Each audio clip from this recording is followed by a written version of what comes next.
और result breaking देख रहे हैं आप और मैं हूं आपके साथ परवीन शेख। इस वक्त की बड़ी खबर, एनडीए ने स्पष्ट बहुमत हासिल कर लिया है।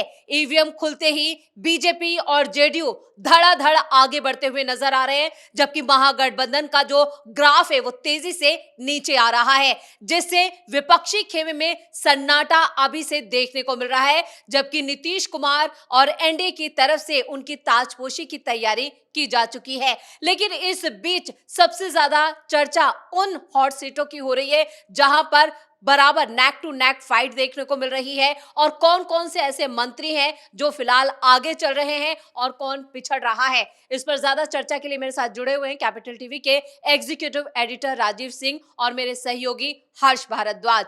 राजीव सर, जो स्थिति अभी है उसमें तो साफ है कि एनडीए अपनी सरकार बनाने जा रही है बिहार में, लेकिन जो हॉट सीटें हैं उनकी चर्चा हम कर लेते हैं। वहां पर स्थिति क्या है?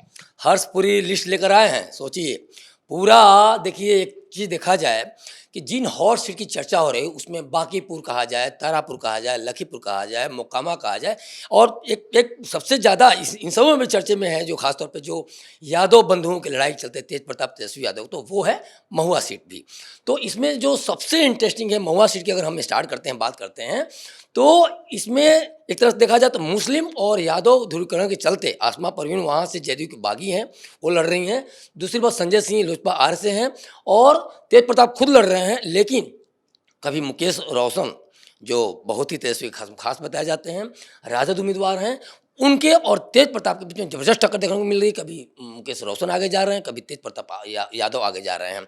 उसके अलावा आसमा परवीन की अगर बात करें और तो इसमें देखिए कुछ यादव, इन दोनों के चलते तेज प्रताप तेजस्वी के चलते यादव वोटों का कहीं ना कहीं बंदर बाट हुआ है, और ये कहीं ना कहीं इसको एनडीए को फायदा मिलता दिख रहा है, पहली चीज़। दूसरी चीज़ कि यहाँ इसीलिए ये संजय सिंह जो आगे दिख भी रहे हैं। दूसरी बात एक सबसे बड़ी चीज़ है, उसमें है मुस्लिम वोटों का। आसमा परवीन के चलते कहीं ना कहीं मुस्लिम वोट उधर खिसके हुए हैं, तो इससे बहुत बड़ा नुकसान होता दिख रहा है मुकेश रोशन को। एक बड़ी बात यह है। इसके अलावे अगर हम तारापुर की बात करें तो सम्राट चौधरी काफ़ी आगे चल रहे हैं। इसके पीछे बड़ा कारण बताया जा रहा है कि सम्राट चौधरी को वहाँ के जो मतदाता हैं ये सोच रहे हैं कि ये अगर जीतते हैं तो आगे आने वाले समय में सीएम बन सकते हैं, जिससे क्षेत्र का चहुमुखी विकास होगा। और एक तरह से तारापुर के जो उम्मीदवार हैं सम्राट चौधरी, डिप्टी सीएम भी हैं, उन्होंने बोला अभी तक वो अपनी जीत का दावा भी कर रहे थे चुनाव प्रचार के दौरान, अभी उन्हें कहा। उनकी जीत तो निर्विवाद रूप से होनी ही थी, इसमें कोई दो राय नहीं है। काफ़ी अच्छा उन्होंने काम किया और डिप्टी सीएम तो सोच सकती हैं पूरे एक तरह से विकास को एक दूसरे लेवल पे ले गए हैं। लखीसराय से अगर बात करें तो उनका भी जो विजय सिन्हा है उनका भी काफ़ी अच्छा वो रहा है, और आज सुबह सुबह दर्शन करके वो अपनी जीत को आश्वस्त भी करते नजर आए। तो वहाँ भी सर और हॉट सीटों पर हम आपसे के पास आएंगे, लेकिन हर्ष भी अपनी एक लिस्ट लेकर आए। हर्ष, क्या है लिस्ट और कौन कहां से बाजी मार रहा है? देखिए, हॉट सीट का जिक्र करने से पहले अब मैं राजीव सर की बात को आगे बढ़ाना चाहूंगा, जो उन्होंने महुआ का जिक्र किया और तेजस्वी का जिक्र किया है। देखिए, यहाँ पर ये क्लियर हो गया है कि तेजस्वी ने पार्टी को डुबोने का भी काम किया है, क्योंकि जो पार्टी सबसे बड़ी पार्टी थी अब वो निचले स्तर पर खिसक गई है। दूसरा, उन्होंने अपने पारिवारिक कलह को और बढ़ा दिया है, क्योंकि देखिए अब संभावना ये है कि तेज और तेजस्वी की लड़ाई और बढ़ेगी, और अब ये लड़ाई होगी पार्टी के लिए, विरासत के लिए। क्योंकि ठीक है कि महुआ सीट पर वो लड़े और उन्होंने अपनी पार्टी अलग बना ली, लेकिन जो लालू की विरासत है उसको तो तेज नहीं छोड़ने वाले हैं, और तेजस्वी और तेज की लड़ाई बढ़ने वाली है। खैर, एक परिवार की बात हुई और आरजेडी पार्टी की बात हुई। साफ है, क्योंकि चुनाव से पहले ही पार्टी में जो टकराव था वो खुलकर गया, लेकिन नतीजों के दिलचस्प हो जाएगा। ये नहीं है कि बिहार चुनाव खत्म हो गया तो बिहार दिलचस्प नहीं होगा। दिलचस्प इसलिए बना रहेगा क्योंकि आरजेडी में ऐसी चीज देखने को मिलेगी, लालू परिवार जो सबसे बड़ा परिवार माना जाता है वो मीडिया की सुर्खियां बनी रहेंगी आगे आने वाले 5 साल तक। चलिए बात करते हैं कुछ अहम सीटों की, क्योंकि देखिए मोकामा का हम शुरुआत तौर से जिक्र कर रहे हैं कि वहां पर लड्डू आ गए हैं, वहां पर रसगुल्ले बन गए हैं, भोज तैयार हो गया है। तो यहां पर लगभग अनंत सिंह जीत ही चुके हैं, क्योंकि अभी आगे ही चल रहे हैं। लेकिन चुनाव आयोग जब डाटा देता है, इलेक्शन कमीशन, तब हम ये आधिकारिक तौर पर कह सकते हैं कि वो जीत गए हैं। लेकिन वो जीतेंगे, हाँ, और आगे चल रहे हैं। हाँ, 1 लाख लोग वहाँ आ रहे हैं। आप बिल्कुल सही कह रहे हैं, गुलाब जामुन तो बन ही रहा है। 1 लाख लोग आ रहे हैं। कहा जाए बिहार का बहुत फेमस है आलू दम, तो आलू और गोभी की सब्जी एकदम दम के साथ पूड़ी वो चलने वाली है। और आप जो बता रहे हैं कि मोकामा से बहुत आगे, मतलब मान के चलिए वो जीत ही गए हैं जी। देखा है कि कितना भोज वहां पर बनता रहा है। अभी भी मोकामा से हाँ, कॉन्फिडेंस की भी दाद देनी पड़ेगी कि मतलब हाँ, काउंटिंग से एक दिन पहले ही तैयारी शुरू हो गई। जो उनके परिवारजन हैं और उनकी पत्नी है, जब अभी उनका मीडिया में बयान आया है तो वो कह चुके हैं कि जो वीणा देवी हैं वो क्या छोटे से घर में भोज करेंगी, 1 लाख लोग कहाँ से आएंगे। तो ये बताता है कि कैसे वो वहां से जीत रहे हैं। हालांकि उनकी पत्नी विधायक रही हैं, अब अनंत सिंह विधायक बनेंगे। खैर अभी ये स्पष्ट हो जाएगा, लेकिन वो आगे चल रहे हैं। बात करते हैं सीवान की। सीवान में यहाँ कहा जा सकता है कि शहाबुद्दीन के बेटे की टक्कर कड़ी इस वक्त एनडीए के नेता से चल रही है, क्योंकि देखिए शहाबुद्दीन का अपना एक फैक्टर है सीवान के अंदर, सरभी से मानेंगे, हाँ, वोट बैंक है सीवान के अंदर। जैसे शहाबुद्दीन ने लोगों को डराया था, वैसे ही ओसामा की तरफ से भी डराया गया है। हालांकि 17 एफआईआर ओसामा के खिलाफ दर्ज हैं और उनके खिलाफ अभी न्यायालय का मामले चल रहे हैं, यानी न्यायालय में मामले हैं। लेकिन अभी भी ये कहा गया कि जब चुनाव हो रहे थे तो लोगों को डराया गया, धमकाया गया, उसकी तस्वीर भी सामने आई। जब लोग वोट डालने जा रहे थे तो समर्थक, जो ओसामा के समर्थक थे, उनकी गिरफ्तारी भी हुई है। वो कह रहे थे कि अगर आपने हमें वोट नहीं दिया, नतीजा आए हम जीते तो आपका वो हाल करेंगे जो आपने सोचा नहीं होगा। यानी वो अपने पिता की राह पर चले, कनपट्टी पर बंदूक रखने वाली बात हो गई। लेकिन हाँ, यहां पर भी अगर जनता विकास के मुद्दे पर जाएगी और डरेगी नहीं, जैसा कि शहाबुद्दीन डराते रहे और अब उनके बेटे डरा रहे हैं, तो आप देखिएगा कि एक बड़ा बदलाव यहां होते हुए नजर आएगा।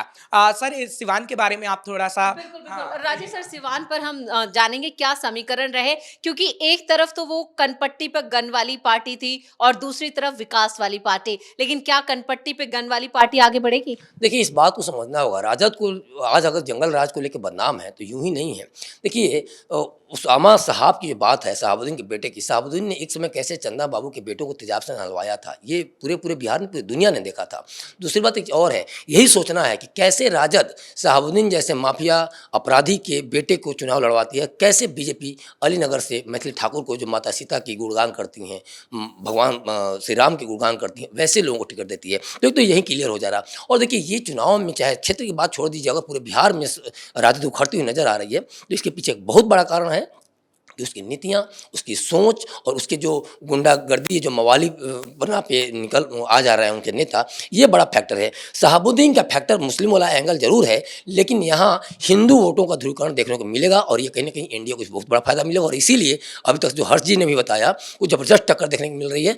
आने वाले समय में रिजल्ट क्या होगा ये तो देखने वाली बात होगी, लेकिन हिंदू वोटों का जिक्र कर रहे हैं, देखिए यहाँ पर वोट कटते हुए नजर आएंगे। आपने ठीक कहा, क्योंकि मंगल पांडे जो दावेदारी है उनकी और जो उम्मीदवार उतारा गया है, वो ना कहीं हिंदुओं में विश्वास जगा रहे हैं कि आपने अगर हमें वोट दिया, क्योंकि पहले देखिए वहां पर जाति, सिवान में पोलराइजेशन जैसा अगर देखें फैक्टर, तो मुसलमान क्या एक तरफ और हिंदू एक तरफ, ऐसा है? देखिए अब हुआ है, पहले नहीं था। पहले जाति में डिवाइड था, दलित अलग, अति पिछड़ा अलग और यादव अलग, मुस्लिम अलग। लेकिन मंगल पांडे या पूरे एनडीए ने कही है कि जातियों को एक तरफ कर दिया, और इसी का फायदा ये होगा कि आप देखेंगे कि जो वहां पर यादव और मुस्लिम है वो कहीं ना कहीं थोड़ा चिटकता नजर आएगा। उसका फायदा एनडीए को मिलेगा। हम ये नहीं कह रहे हैं कि मंगल पांडे जीत ही जाएंगे, लेकिन कांटे की टक्कर है, कुछ भी हो सकता है। तो वोट को सेंधमारी करने, कहते हैं ना, सेंधमारी की गई है, वो करने का काम जरूर। हर्ष, जिस तरह से आरजेडी का ग्राफ नीचे आ रहा है, तो ऐसे में कहा जा सकता है कि ओसामा हार भी सकता है। ग्राफ तो राघोपुर से भी कम आ रहा है। राघोपुर में जीत जरूर जाएंगे तेजस्वी, लेकिन वोट प्रतिशत उन्हें उतना नहीं मिलेगा जितना पहले मिला था। शायद सरबी इस बात से वाकिफ। बिल्कुल कड़ी चुनौती। राघोपुर में अगर देखा जाए तो यदुवंशियों का फैक्टर 1963 के बाद से अगर देखा जाए, 63 खास तौर पर 63 सालों में यहाँ यादव ही जीते हैं। 3 यादव वहाँ लड़ रहे हैं, खुद एक तेज प्रताप यादव हैं, उसके अलावा भी जो बाकी उम्मीदवार हैं तो वो भी यादव ही हैं। ये बड़ा फैक्टर, चाहे प्रेम कुमार यादव देखा जाए, जो इनके तेज प्रताप की जो उम्मीदवार हैं, तो ये सारी चीज़ें जो एक बड़ा फैक्टर है कि वहाँ तेजस्वी को जबरदस्त टक्कर मिल रही है। वैसे ही जैसे कि सिवान की जो बात हर्ष ने की, तो सिवान, जैसा आपने तेजस्वी का जिक्र किया, महागठबंधन की स्थिति हमने देख ली काफी नाजुक है, सरकार तो एनडीए ही बना रही है, लेकिन इन चुनावों के बाद तेजस्वी यादव का जो सियासी भविष्य वो क्या होगा? देखिए, तेजस्वी यादव के ऊपर ठिकरा तो फूटेगा, इसमें कोई दो राय नहीं है। और खासतौर पर लालू यादव का जो सिंबल उन्होंने छीना और एक राष्ट्रीय अध्यक्ष का सिंबल छीना उन्होंने, और जिस तरह से उन्होंने पूरे बिहार के लोगों को किसी भी तरह से अपने आप को मुख्यमंत्री बनाने के लिए जो कोरे वादे किए, अनप्रैक्टिकल वादे किए, उस पर बिहार की जनता, देखिए ये हार यूं ही नहीं है, इसके पीछे जो वादे किए, जो इन्होंने लड़ाइयाँ लड़ी सीट शेयरिंग को लेकर तमाम तरह के, तो उस पर कहीं ना कहीं बिहार की जनता ने उसको नकार दिया। दूसरी तरफ देखा जाए, डबल इंजन की सरकार की बातें हैं, जो नीतीश के वादे हैं, जो नीतीश ने काम किया किया है। मोदी जी ने आकर जो यहाँ ये हज़ारों करोड़ की योजनाएं घोषणा की, जीविका दीदियों को लेके, आशा कार्यकर्ता को लेके, आंगनबाड़ी कार्यकर्ता को लेके, तमाम तरह की जो घोषणाएं हुई, चाहे रिजर्वेशन को लेकर अगर देखा जाए, नीतीश कुमार ने कैसे महिलाओं को सशक्त किया, चाहे जो बेकारी भत्ता देने की 1000 बात की, या फिर 50 लाख जो रोजगार दिए गए, उसके बाद 5 साल में, अगले 5 साल में जो एनडीए ने 1 करोड़ रोजगार, बिहार के लिए छोटी मोटी बात नहीं है। तो ये बहुत बड़ी एक तरह से कहा जाए तो एक प्रेशर बनाने का काम किया जो महागठबंधन नेताओं पे, और ये तेजस्वी की हार के लिए बहुत बड़ा कारण है। तो आने वाले समय में तेजस्वी अगले 5 साल में किस तरह से अपनी जमीन पकड़ मजबूत करते हैं, कैसे संगठन को मजबूत करते हैं, यही इनको देखना होगा। और जब तक वे काम नहीं करेंगे, अगले बार फिर वो वादे करें तो फिर नहीं जीत सकते हैं, क्योंकि वहाँ नीयत का पता चलता है। और कहीं ना कहीं बिहार वैसे लोगों की नीयत के साथ चलेगी जिसमें बिहार का भला हो, जिसमें बिहारियों का भला हो। बिल्कुल, तारापुर का भी जिक्र करते हैं जाने से पहले, क्योंकि ये भी हॉट सीट है। सम्राट चौधरी को राबड़ी देवी ने गुंडा बताया।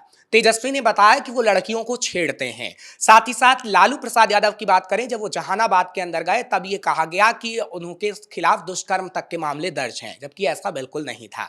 तो पूरा परिवार लग गया सम्राट चौधरी को गुंडा बताने में। लेकिन सम्राट चौधरी बैठे नहीं। सम्राट चौधरी ने ना तो उन पे कटाक्ष किया, लड़ते रहे, विकास की बात करते रहे। नतीजा ये है कि तारापुर की सबसे हॉट सीट पर सम्राट चौधरी आगे हैं और सम्राट चौधरी यहां से जीतेंगे।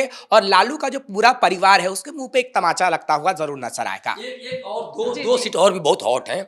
एक तो गौड़ा बराम से सुजीत सिंह, वो काफ़ी आगे चल रहे हैं।